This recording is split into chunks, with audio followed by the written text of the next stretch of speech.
જય મહાદેવ. કેમ છો ગુજરાતની જનતા? સ્વસ્થ છો અને બધા મજામાં છો? અને મારી ચેનલનું નામ છે અલ્પા સોલંકી અને મારી નવી ચેનલ મેં ખોલી છે અને બીજી ચેનલનું નામ છે મિસ્ટી અલ્પાની દુનિયા. પ્લીઝ બંને ચેનલોને પ્લીઝ સબસ્ક્રાઈબ કરી દેજો.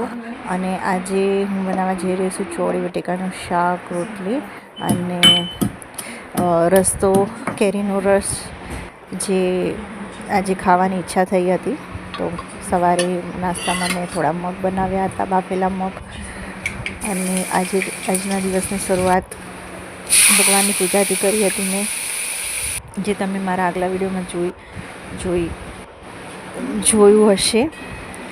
સો ફ્રેન્ડ, સિમ્પલ રીતથી મેં ચોળી બટેકાનું શાક અને રોટલી બનાવી હતી અને મિષ્ટીને પીરસી દીધી છે અને હું પણ જમવા બેસી ગઈ છું. સો ફ્રેન્ડ્સ, મારો વિડીયો ગમે તો લાઈક કરો, શેર કરો.